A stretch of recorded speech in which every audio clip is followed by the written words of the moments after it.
They were told the Americans would violate them, torture them, parade them through streets as trophies of war. But when 37 Japanese nurses stumbled out of Okinawan caves in July 1945, dirt-caked and trembling, the enemy did not bind their hands. Instead, American soldiers handed them canteens of water. They expected death. They got surgical gloves. For women trained to die for the emperor, this mercy was more terrifying than any blade. Because kindness from the enemy meant everything they believed was a lie. If stories like this move you, make sure to like this video and subscribe. These forgotten accounts of World War II deserve to be remembered. The island of Okinawa in the summer of 1945 was not an island anymore. It was a graveyard. 3 months of fighting had turned lush hillsides into cratered moonscapes. Palm trees stood as blackened spikes. Villages had been erased. The smell of death hung thick in the humid air, mixing with salt from the ocean and smoke from fires that still burned in the ruins. Somewhere beneath this devastation, in the limestone caves that honeycomb the southern cliffs, the last remnants of the Japanese Imperial Army clung to life. Among them were 37 young women. They wore the tattered remains of white nursing uniforms, now gray with dirt, torn at the hems, stained with blood, both old and new. Their hair, once pinned neatly in regulation buns, hung loose and matted. Some had lost their shoes weeks ago and walked on feet wrapped in strips of cloth. They were members of the Himuri Student Corps, teenage girls and young women pulled from nursing schools across Japan and sent to Okinawa to serve in military field hospitals. For 3 months, they had lived underground. The caves had started as hospitals, crude operating rooms carved into rock where they tended to wounded soldiers by candlelight. But as American forces advanced, the caves became tombs. Supplies ran out. Medicine vanished. Food became memory. They boiled seaweed and chewed on sugarcane stalks stolen from abandoned fields during brief, terrifying night raids. Water dripped from cave walls into makeshift containers, green with algae, but they drank it anyway. The youngest among them was 16. Her name was Kimiko, a girl from Naha who had been studying to become a teacher before the war swallowed her life. The oldest was 24, a senior nursing student named Haruko, who had volunteered believing she would serve for 6 months and return home. Neither would return home the same. None of them would. Inside the caves, their days blended into one long nightmare.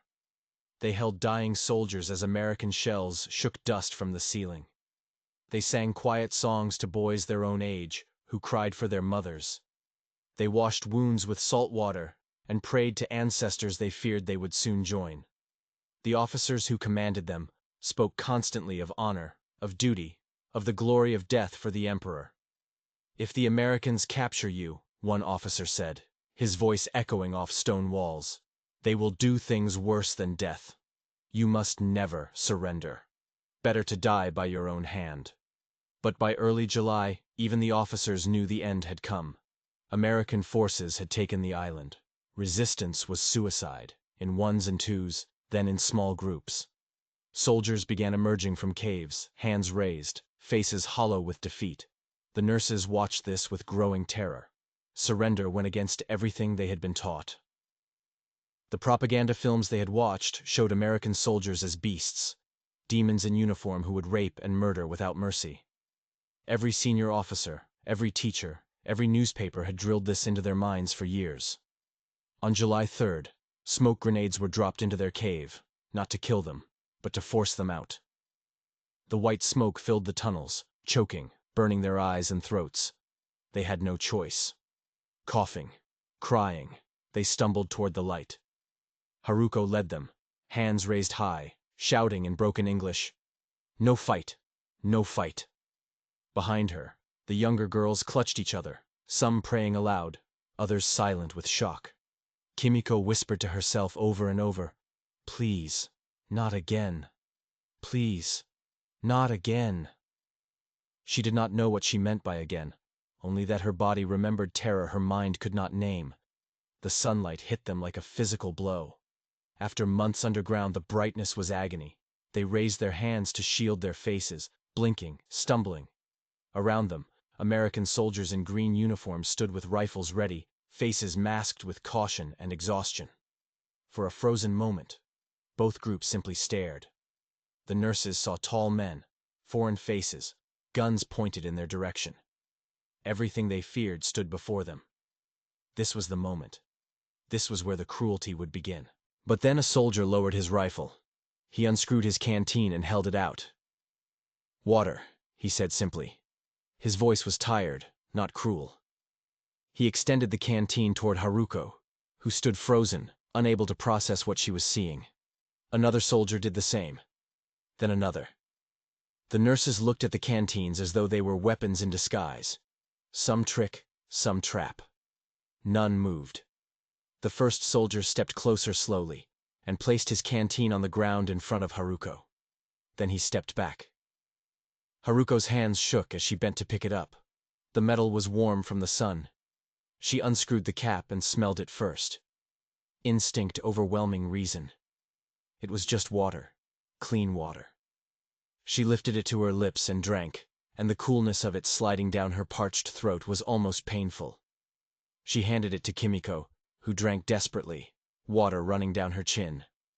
The canteen passed from hand to hand, and with each sip, confusion deepened. This was not the beginning of torture. This was relief, and that made no sense at all. The soldiers led them down the hillside, away from the caves that had been both shelter and prison. The nurses walked in a tight group, hands still raised, though no one demanded it, eyes darting to every movement around them. They passed the wreckage of battle.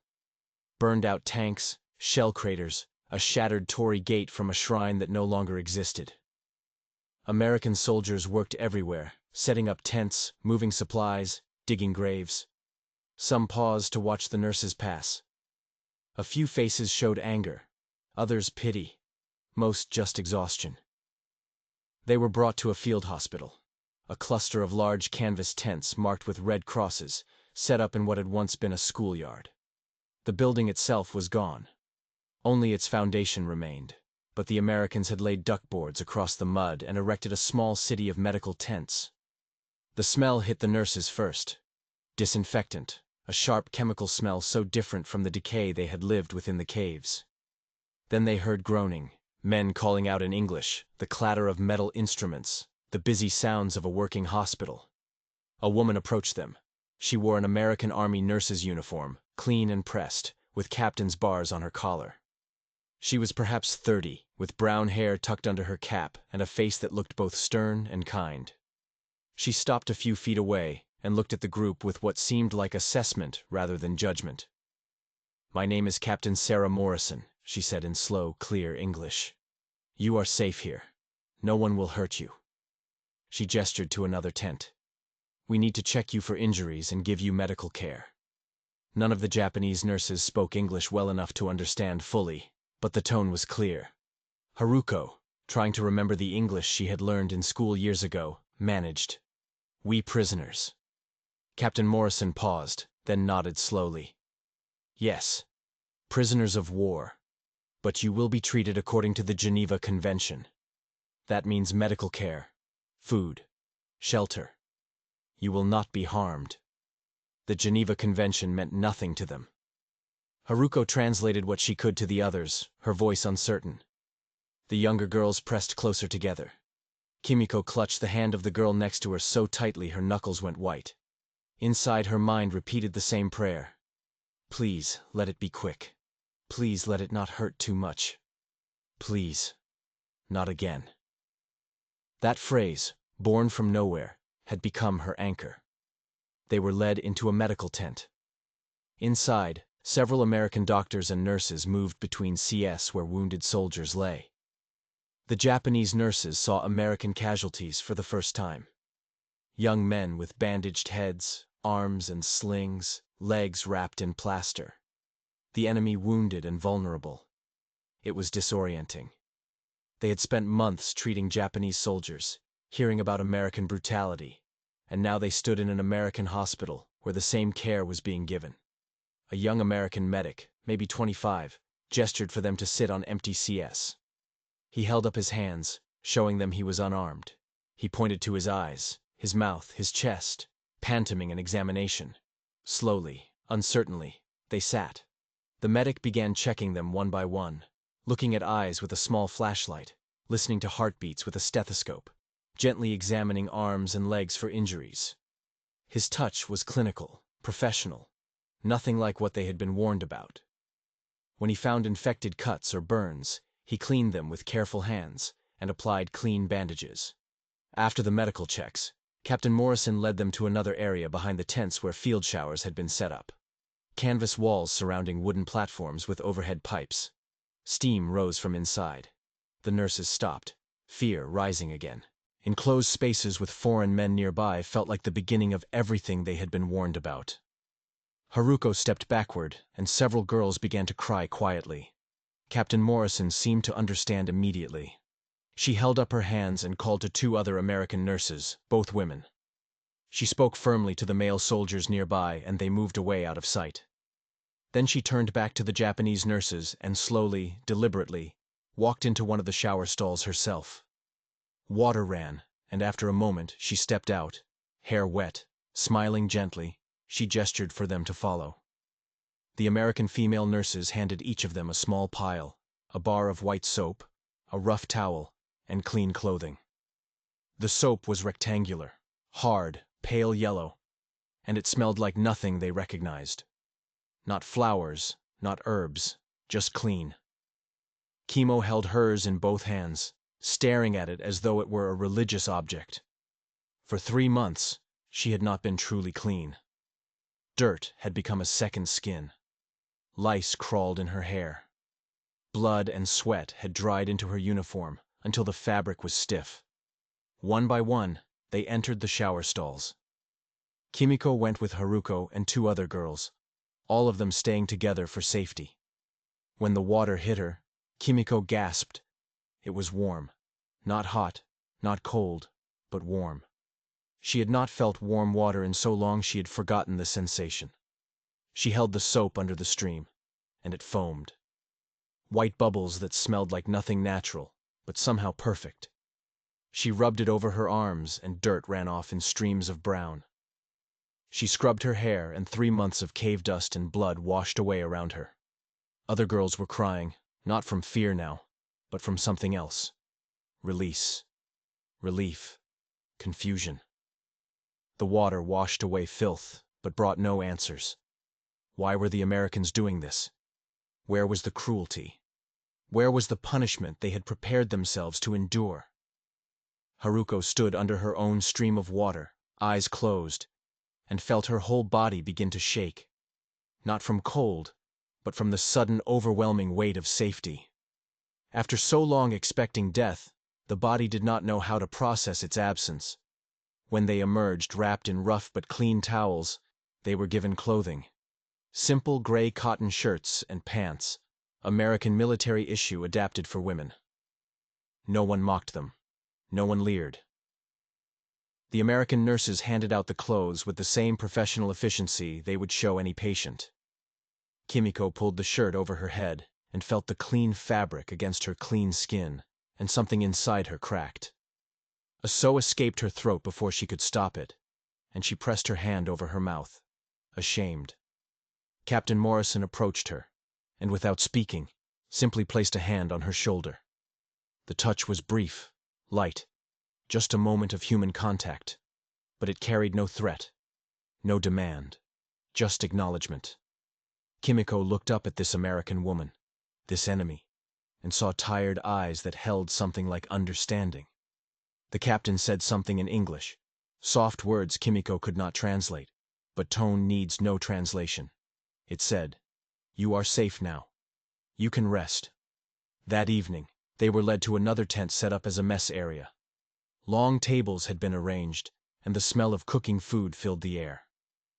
The nurses sat together at one table, still grouped tightly, still watching everything with wary eyes. American soldiers sat at other tables, eating and talking in low voices. Some glanced over at the Japanese women with curiosity, but most were too exhausted to care. Food was brought on metal trays, white rice, canned vegetables, pieces of meat and gravy, bread and cups of hot tea. The portions were not huge, but they were more than the nurses had seen in months. In the caves, They had survived on handfuls of rice, sometimes just seaweed and water. Meat had been a memory from another lifetime. Now it sat before them, steam rising, real and solid. No one moved at first. Haruko looked at the others, seeing the same conflict on every face. They were starving. Their bodies screamed for the food, but accepting it felt like betrayal. Eating the enemy's food meant accepting the enemy's mercy. And if they accepted mercy, what did that say about everything they had been taught? One girl, barely 17, whispered, "Should we eat?" Her voice was so small it barely carried across the table. Haruko made the decision for all of them. She picked up her spoon, her hand trembling, and took a bite of rice. It was soft, warm, perfect. She closed her eyes as she swallowed. Then she opened them and looked at the others. "We must live," she said quietly in Japanese. "Whatever comes next, we must be strong enough to face it. Eat." It was permission and command together. They ate, some, quickly, desperately, as though the food might vanish. Others slowly, tears running down their faces with every bite. Kimiko ate her rice one grain at a time, trying to make it last, trying to memorize the taste because she could not believe it was real. The meat was strange, too rich after months of near starvation, but she ate it anyway. The tea was weak and bitter, nothing like Japanese tea, but it was hot and wet, and that was enough. After the meal, they were shown to a tent set up with rows of cots, clean sheets, blankets, pillows, actual beds raised off the ground, not cave floors or muddy earth. The nurses stood in the entrance staring. An American soldier, young and looking uncomfortable with the language barrier, gestured inside and said, "Sleep safe." Then he left, posting himself outside the tent entrance as a guard. Not to keep them in, they slowly realized, but to keep others out. That night, Kimiko lay on her cot wrapped in a clean blanket that smelled of soap and canvas. Around her, she heard quiet crying, restless movements, whispered conversations. Someone was praying. Someone else was singing softly. A lullaby from childhood.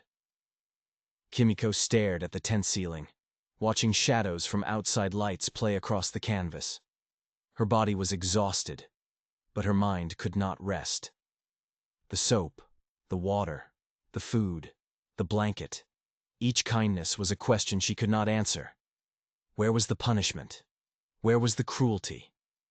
And if it never came, what did that mean about everything she had been told about the enemy, about the war, about herself? The next morning began with a bell, a simple handbell rung by an American medic, nothing harsh or military. The nurses woke confused, momentarily forgetting where they were. Then memory returned. They were prisoners. They were alive. They were clean. The contradictions of their situation came flooding back with consciousness. Breakfast was similar to dinner. Rice, canned fruit, tea, bread with butter. The butter astonished them. Rich, creamy, spread thick on soft white bread. In Japan, butter had been impossible to find for years. Kimiko watched a young American soldier at the next table use butter casually, spreading it without thinking, and she realized this was normal for them. This abundance, this casual use of things that would be treasures back home. The gap between their worlds felt suddenly impossibly vast. After breakfast, Captain Morrison returned with an interpreter, a Japanese-American soldier named Daniel Yamamoto, a native from California who spoke both English and Japanese fluently. His presence confused the nurses even more. A Japanese face in an American uniform, fighting for the enemy, felt like a betrayal they could not process. But his translation made everything clearer, and clarity brought its own discomfort. "You will work in the hospital," Captain Morrison explained through Yamamoto. "We need help. Many wounded soldiers, not enough medical staff. You are trained nurses. Your skills are needed."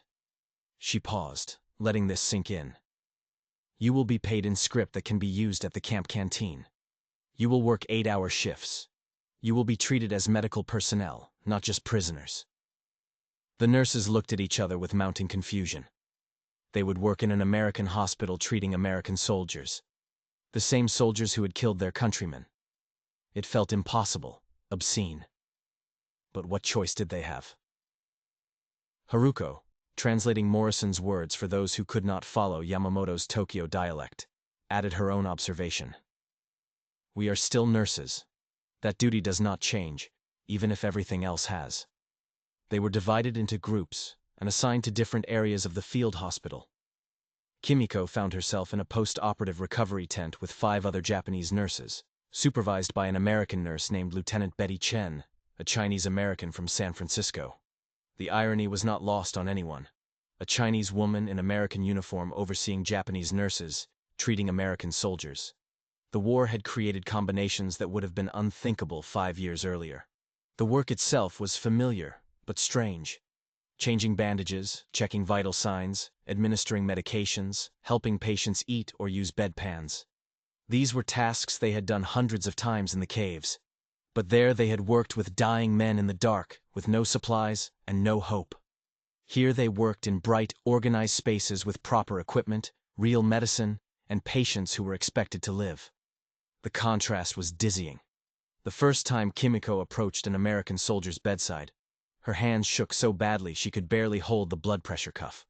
The soldier was maybe 20, with red hair and freckles, his left leg in a cast suspended from a frame. He watched her with clear blue eyes as she fumbled with the equipment. He could see her fear. The tent was quiet except for the rustle of canvas in the wind and the distant sound of vehicles outside. "It's okay," he said quietly. She did not understand the words, but she understood the tone. Gentle, not threatening. He held out his arm to make it easier for her to wrap the cuff. His forearm was pale, dotted with scars, strong. These hands had held weapons that killed Japanese soldiers. Maybe men she knew, but right now they were just patient and nurse. She wrapped the cuff, pumped it, watched the dial, and recorded the numbers. When she finished, he smiled slightly and said, "Thank you." She knew those words. She nodded, unable to speak, and moved to the next bed. Over days, then weeks, such encounters became routine. The nurses learned a few English phrases. "How do you feel?" "Medicine time." "Drink water." The soldiers learned a few Japanese words. "Arato" for thank you. "Jubu" for are you okay? These small bridges of language created tiny connections that no one had planned, and everyone found uncomfortable. Because with each connection the enemy became less abstract, more human, and that was dangerous to the certainty of hate. One afternoon, Kimiko was helping a badly burned soldier drink water through a straw. His face was bandaged, only his eyes and mouth visible. He was in constant pain, barely able to move. As she held the cup steady, he whispered, "My mom. She'd like you." She did not understand the words, but he pulled a photograph from beneath his pillow with trembling fingers. A middle-aged woman in a floral dress smiling in front of a white house. "Mama," he said, his voice breaking slightly. Kimiko stared at the photograph. This enemy soldier had a mother. Of course he did. But seeing her face, seeing her smile made it real in a way that abstract knowledge never could. She thought of her own mother in Naha. If she was still alive, if the house still stood, if she knew her daughter had survived. Kimiko's throat tightened. She carefully handed the photo back and whispered the only English word she knew for this. "Beautiful." The soldier's eyes filled with tears. Not all interactions were gentle. Some soldiers refused to be treated by Japanese nurses, demanded American staff, called them names in English that needed no translation. Some nurses understood this anger and accepted it. Others felt it like physical blows. One young soldier spat at Haruka when she tried to give him medication. She wiped her face calmly and set the pills on his bedside table. "When you are ready," she said in Japanese, knowing he would not understand. "They will be here." Lieutenant Chen witnessed this. Later, she pulled Haruko aside. Through Yamamoto, she said, "That was wrong. He was wrong. I will speak to him." Haruko shook her head. "He lost friends, maybe brothers. His anger is understandable." Chen studied her for a long moment. "You are stronger than most people know," she said finally. It was not praise exactly, just observation. But Haruko felt it settle somewhere in her chest. A small weight she did not know she needed. At the end of their first week, they received their wages. Small slips of paper marked with dollar amounts. Camp script that could be used at the PX Post Exchange canteen. The nurses stared at this money, bewildered. They were being paid for work as prisoners. Nothing made sense anymore. But they were curious too. And curiosity led them to the canteen one evening after their shift. The canteen was a large tent with wooden shelves stocked with goods, chocolate bars, chewing gum, cigarettes, soap, toothpaste, pencils, paper, even lipstick and powder. For women who had lived for months with nothing, who had watched their country stripped of everything by war, the sight was overwhelming. They walked slowly down the aisles, touching items gently as though they might disappear. Candy bars and bright wrappers, soap and paper packaging, magazines with glossy photographs of American life. Kimiko bought a Hershey bar, a bar of ivory soap, and a small notebook with a pencil. The entire purchase cost less than half her weekly wages. She held these items in her hands, walking back to their tent, marveling at the weight of them, the reality. That night she broke off a square of chocolate and let it melt on her tongue. The sweetness was almost painful, so rich after so long without sugar. She thought of her little brother, who had loved sweets. She did not know if he was alive. The chocolate turned bitter in her mouth, but she ate it anyway. Other nurses bought different things. One bought a hand mirror and stared at her reflection for long minutes as though seeing a stranger. Another bought writing paper and spent her evenings composing letters to families she could not send. Had no way to send, might never be able to send. These purchases were not about need, but about reclaiming something human, something normal, something that said, I am still a person, not just a survivor. No letters came from Japan. There was no mail service, no communication possible. But the nurses spoke of home constantly, sharing memories like precious objects in the dark. They described their families, their neighborhoods, their normal lives before the war. Each story was an act of faith that those places and people still existed, even though they all knew Okinawa had been destroyed, and Japan itself was being bombed into rubble. American newspapers sometimes made their way into the camp, not deliberately shared with the prisoners, but left on tables, dropped on the ground, glimpsed in passing. Yamamoto, the interpreter, sometimes translated headlines when asked, though he did so reluctantly. In August, he translated news that made the nurses fall silent. Tokyo had been firebombed. Osaka, Nagoya, Kobe, all burning. Cities they knew, places they had lived reduced to ash. Their families were under those skies. The guilt grew heavier each day. They slept in beds while their families slept in rubble. They ate 3 meals while their mothers starved. They gained weight while their siblings grew thin as ghosts. Haruko articulated what many felt but could not say. We are being kept safe by the enemy while our own people suffer. How do we live with this? No one had an answer. Kimiko began writing in her notebook each night. Not letters she could send, but records of her days, her thoughts, her confusion. She wrote, Today I helped an American soldier who was 19 years old. He has a mother in a place called Iowa. She sends him cookies. He shared one with me. It had raisins. I cried in the latrine after my shift because my mother used to make sweet rice cakes, and I will never taste them again. How do I hate someone who shares his mother's cookies? How do I not hate my country for sending me here? 3 weeks into their captivity, on a humid morning in late July, Captain Morrison gathered all the Japanese nurses together in a large tent. Through Yamamoto, she made an announcement that would reshape everything. We are expecting a convoy of wounded soldiers arriving this afternoon. Heavy casualties from fighting on another island. We do not have enough staff to handle the number of injured. I am asking if you will help, not ordering, asking. This will be difficult work, long hours, terrible injuries. You can refuse, but we need help. The tent was silent. The nurses looked at each other processing this. They were being asked, not commanded, given choice, not orders. This alone was strange, but more than that, they were being asked to fully participate, to use their skills, not just for routine care, but for life-saving work, for the enemy. Haruko felt the weight of decisions settle on her shoulders. She had become, without intending to, the leader of their group. The others looked to her. "What would you have us do?" she asked through Yamamoto. Morrison met her eyes directly. "Surgery prep, post-operative care, wound cleaning, transfusions, everything you were trained for, everything you did for your own soldiers." The comparison hung in the air, impossible to ignore. They had done this work already in caves and darkness with inadequate supplies. They could do it again here in light with proper equipment for different soldiers for the enemy. Haruko looked at the faces of her companions. Some looked frightened, some looked conflicted, but she also saw something else: purpose. They had been trained for this. Their hands knew this work, and despite everything, they were still nurses.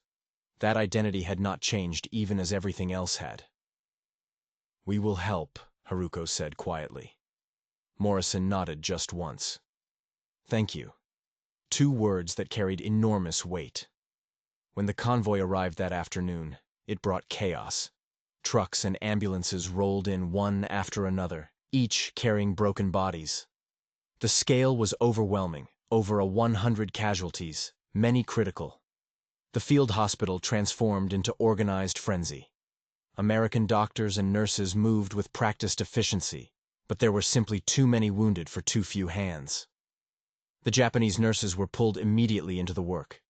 Kimiko found herself in a pre-op area, helping prepare soldiers for emergency surgery. Her job was to cut away bloody uniforms, clean wounds as much as possible. Start IV lines, mark vitals on tags. It was exactly what she had done in the caves, but with light, with supplies, with hope of survival. A young soldier grabbed her wrist as she worked, not violently but desperately. His face was pale with shock and blood loss. "Am I going to die?" he whispered. She did not understand the words, but she understood the question. Every soldier in every war asks it. She had heard it in Japanese a H-100 read times. She took his hand in both of hers and held it firmly, looking into his eyes. She said in Japanese, "You will be okay. The doctors are good. You will live." He could not understand her words either, but he understood her tone, her touch. His grip loosened slightly. She stayed with him until they took him to surgery, holding his hand, and only when he was wheeled away did she allow herself to notice she was shaking. The surgery area was controlled chaos. 3 operating tables ran simultaneously, American doctors and nurses moving with speed and precision. The Japanese nurses were brought in to assist, passing instruments, monitoring vitals, managing blood transfusions, holding limbs steady during procedures. They had all assisted in surgeries before, but never like this. Never with such organization, such resources, such technology. Haruko found herself assisting Dr. James Sullivan, a surgeon from Boston, with steady hands and a calm voice. Through quick gestures and simple commands, they established a rhythm. He would extend his hand, and she would place the right instrument in it without needing to be told. She anticipated his needs, because the work was universal. A clamp is a clamp in any language. Blood is blood in any war.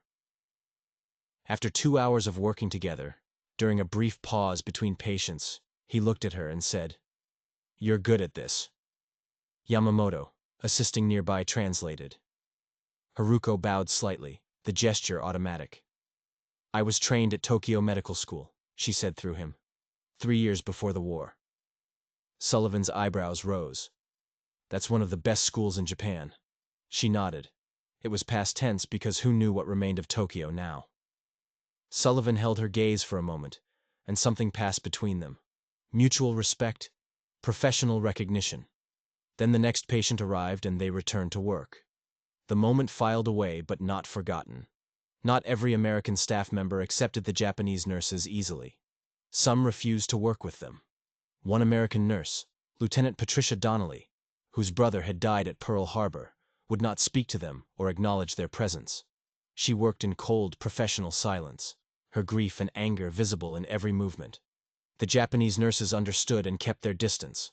There were wounds that could not be bandaged, losses that could not be fixed with medicine, but others slowly opened.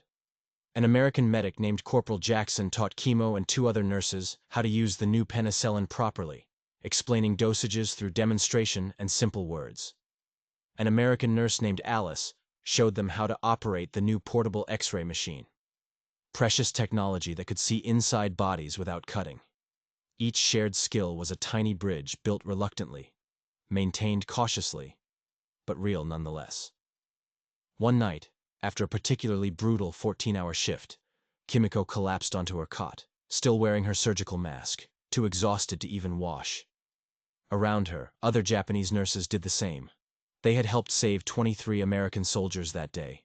23 young men who would return to families, write letters home, marry, have children, grow old. 23 enemies who would live because of their skills. The moral complexity of this was too large to process when exhausted, so they simply slept.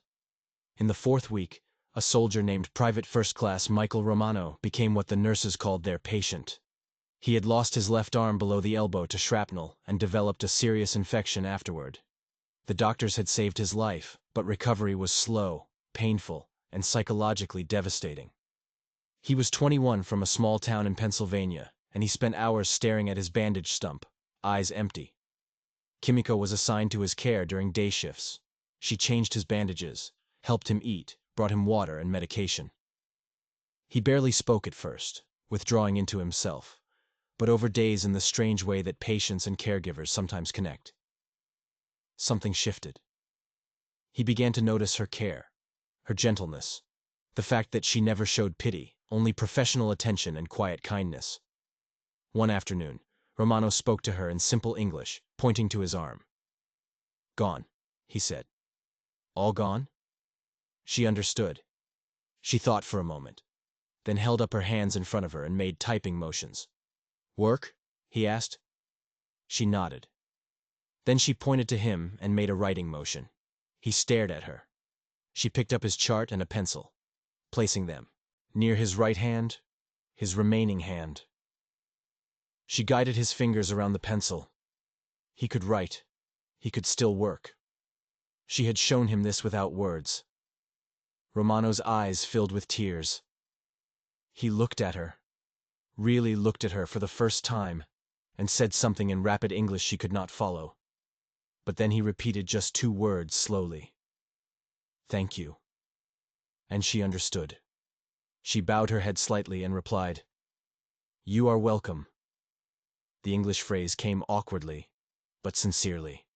From that day forward, Romano worked at writing with his right hand during her shifts, and she encouraged him, correcting his grip, celebrating his progress.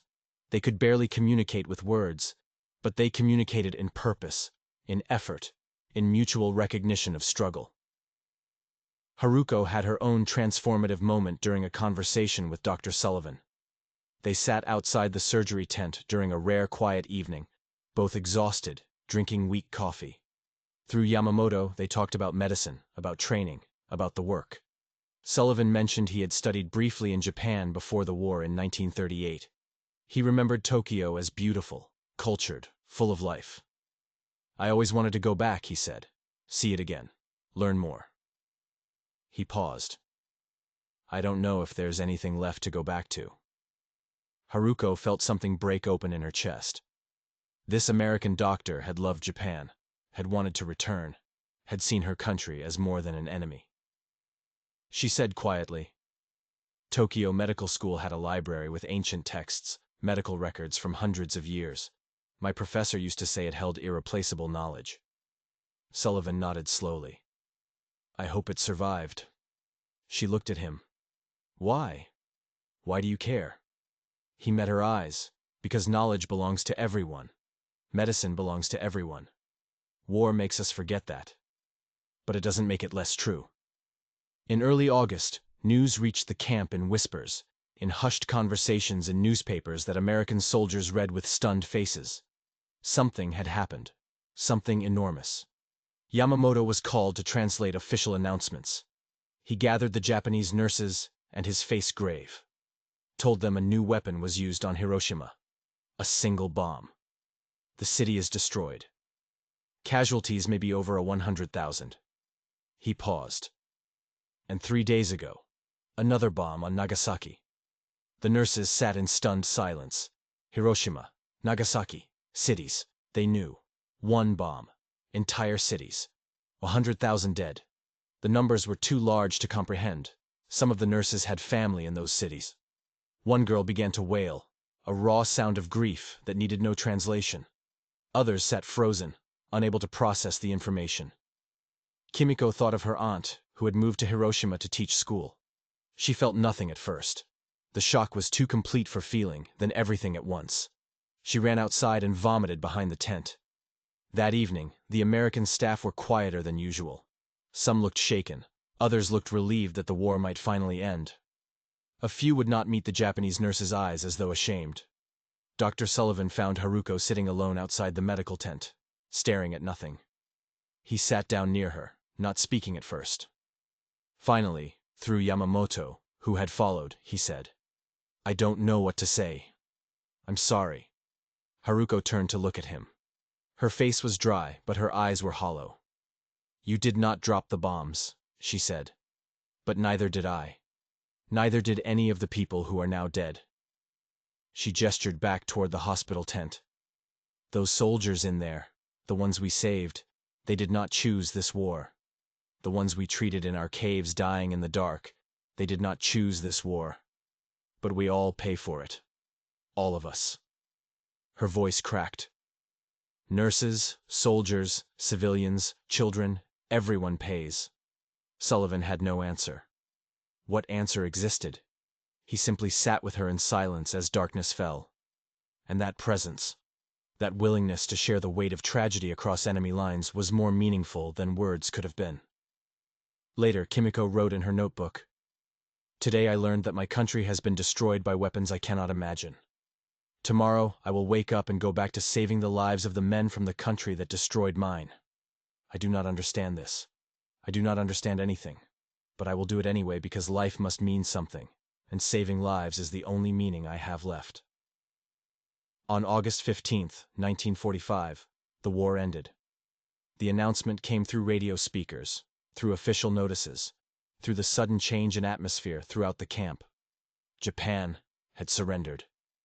The Emperor himself had spoken, his voice on the radio for the first time in history, telling his people that they must endure the unendurable. American soldiers celebrated cautiously, aware of the Japanese prisoners among them. Some cheered, some wept with relief. Some simply sat down, overwhelmed by the sudden absence of war. The Japanese nurses gathered in their tent, listening as Yamamoto translated the Emperor's words, "Surrender." The word itself was almost incomprehensible. They had been taught that surrender was worse than death, that Japan would fight until every last person fell. And yet, here was surrender, ordered by the Emperor himself, the voice of God made human. Everything they had believed was built on the foundation of never surrendering. That foundation had just collapsed. Some nurses wept, not from joy or relief, but from the sheer disorientation of having their entire worldview inverted in a single moment. Haruko sat with her head in her hands, shoulders shaking. A younger nurse said what many were thinking. "We were told to die rather than surrender, but the Emperor told us to surrender. So, what were all the deaths for? What was it all for?" No one answered because there was no answer. Kimiko walked outside. The August sun was setting, painting the sky in colors too beautiful for such a day. She walked to the edge of the camp as far as the guards allowed, and stared out at the ocean. Okinawa was an island of ghosts now, haunted by over 100,000 dead. The Himiori Student Corps had lost over half its members in the caves, friends she had known, girls who had died believing they protected something sacred, and now the sacred thing they died for had surrendered. She thought of the last time she had whispered, "Please, not again." In the darkness of the cave, waiting for Americans to find them. She had meant, "Please don't let them hurt me again." But who would hurt her? The Americans who gave her soap and food and work, or her own nation that had sent teenage girls into caves to die for honor that turned out to be negotiable? The answer was obvious and terrible, and she could no longer avoid it. That night, many of the American staff sought out the Japanese nurses to offer awkward condolences, strange as it seemed, to condole with the enemy over losing a war. But Dr. Sullivan found Haruko and said through Yamamoto, "Your country has experienced terrible suffering. Whatever comes next, I hope there is peace for your people." Haruko looked at him with eyes raw from crying. "Your country dropped atomic bombs on cities full of civilians. And yet, you have shown me more kindness than my own officers ever did. How do I live with this knowledge?" Sullivan had no answer. Instead, he said, "You live by continuing to save lives. That work is never wrong. No matter who we save or why, Nina, the medicine you practice, the care you give, that is the truest thing in this war. Maybe the only true thing." Haruko felt those words settle into her like seeds that would grow into something she could not yet name. In the following days, the camp changed. The Japanese nurses were no longer prisoners of war, but simply prisoners awaiting repatriation. Their work in the hospital continued. Wounded soldiers still needed care. Surrender did not heal wounds, but now they worked with the knowledge that they would eventually go home. Home? The word felt strange. Home to what? Cities in ruins? Families dead or scattered? A nation defeated and occupied? Private Romano, the young soldier who had lost his arm, asked Kimiko through gestures and broken words what would happen to her. She did not fully understand his question, but she understood he was concerned for her well-being. This enemy soldier, this man whose country had defeated hers, cared what happened to her. She pointed toward the horizon, toward Japan, and made a gesture of going away.